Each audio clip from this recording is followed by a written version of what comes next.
नमस्कार students, welcome back your favourite English learning channel. आज की क्लास आपके लिए बहुत इंटरेस्टिंग होने जा रही है, क्योंकि आज की क्लास में हम अध्ययन करने जा रहे हैं आइदर और नाइदर नोर कंजक्शन के बारे में। ये जो दोनों कंजक्शन है, इसको लेकर स्टूडेंट्स काफी कंफ्यूज रहते हैं और इसका नाम सुनते ही दिमाग उनका गड़बड़ा जाता है। लेकिन आज का ये वीडियो देखने के बाद में आइदर और नाइदर नोर को लेकर आपका जो भी कंफ्यूजन है वो हमेशा के लिए दूर हो जाएगा। इसलिए बने रहिए वीडियो के एंड तक। क्लास स्टार्ट करने से पहले आइदर और नाइदर नोर के बारे में थोड़ा बेसिक जान लेते हैं कि आइदर और है उसका प्रयोग पॉजिटिव के लिए होता है। पॉजिटिव चॉइस के लिए किसका प्रयोग होता है? आइदर और का प्रयोग होता है। नाइदर नोर का प्रयोग किसके लिए होता है? नेगेटिव चॉइस के लिए होता है। साथ ही आपको यह भी ध्यान रखना है कि जो आइदर और है उसका प्रयोग पॉजिटिव चॉइस के साथ साथ ही ऑप्शन दोनों ऑप्शन में से एक ऑप्शन चुनने के लिए होता है और नाइदर नोर का प्रयोग दोनों ऑप्शनों को रिजेक्ट करने के लिए होता है। तो आपको ये पता रहना चाहिए कि जो आइदर और है उसका प्रयोग कहां होता है, उसका यूज कहां होता है? पॉजिटिव चॉइस के लिए होता है। कहां होता है? पॉजिटिव चॉइस के लिए होता है। और नाइदर नोर का प्रयोग कहां होता है? नेगेटिव चॉइस के लिए होता है। चलो देखते हैं सबसे पहले हम यूज ऑफ आइदर और। आइदर और का प्रयोग कहां होता है, किस अर्थ में होता है? ठीक है, यूज ऑफ आइदर और या तो या फिर के अर्थ में,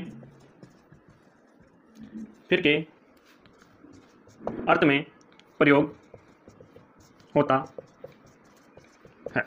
ठीक है स्टूडेंट्स, आपको मात्र ध्यान देना रखना है कि जो आइदर और है उसका प्रयोग कहां होता है, या तो या फिर के अर्थ में होता है। साथ ही पॉजिटिव चॉइस के लिए किसका प्रयोग होता है? पॉजिटिव चॉइस के लिए आपका आइदर और का प्रयोग होता है। पॉजिटिव चॉइस के लिए किसका प्रयोग होता है? आइदर और का प्रयोग होता है। जो आइदर और कंजक्शन है उसका यूज कहां होता है? पॉजिटिव चॉइस के लिए होता है। दोनों ऑप्शन में से एक ऑप्शन सिलेक्ट करने के लिए किसका प्रयोग होता है? आइदर और का प्रयोग होता है। इसका स्ट्रक्चर देखिए, फॉर्मूला देखिए।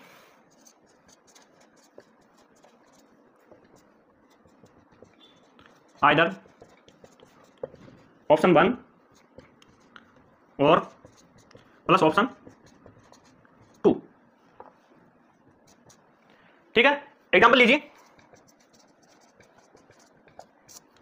You can either study hard और फेल द एग्जाम। इसका अर्थ क्या हुआ? You can either study hard, या तो तुम मेहनत से पढ़ो या फेल द एग्जाम, या एग्जाम में फेल हो जाओ। या तो तुम मेहनत से पढ़ो या एग्जाम में फेल हो जाओ। ठीक है स्टूडेंट, आपको पता ही रहना चाहिए कि आइदर और का यूज है वो कहां होता है? दोनों ऑप्शन में से एक ऑप्शन चुनने के लिए होता है। साथ ही पॉजिटिव चॉइस के लिए किसका प्रयोग होता है? या तो या का प्रयोग होता है। आइदर और का यूज होता है। ठीक है स्टूडेंट, आप इसका स्क्रीनशॉट लीजिए, फिर हम नाइदर नोर के बारे में अध्ययन करेंगे। चलो देखते हैं नाइदर नोर का प्रयोग कहां होता है। नाइदर नोर का प्रयोग ना तो ना नेगेटिव चॉइस के लिए होता है। साथ ही दोनों ऑप्शन को रिजेक्ट करने के लिए किसका प्रयोग होता है? नाइदर नोर का प्रयोग होता है। ठीक है, बने रहिए वीडियो के अंत तक। के अर्थ में होता है। क्या होता है नाइदर नोर का प्रयोग? ना तो ना नेगेटिव चॉइस के लिए होता है।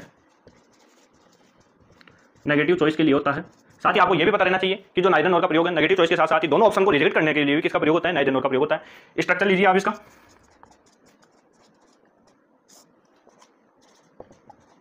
नाइदर प्लस ऑप्शन 1 नोर प्लस ऑप्शन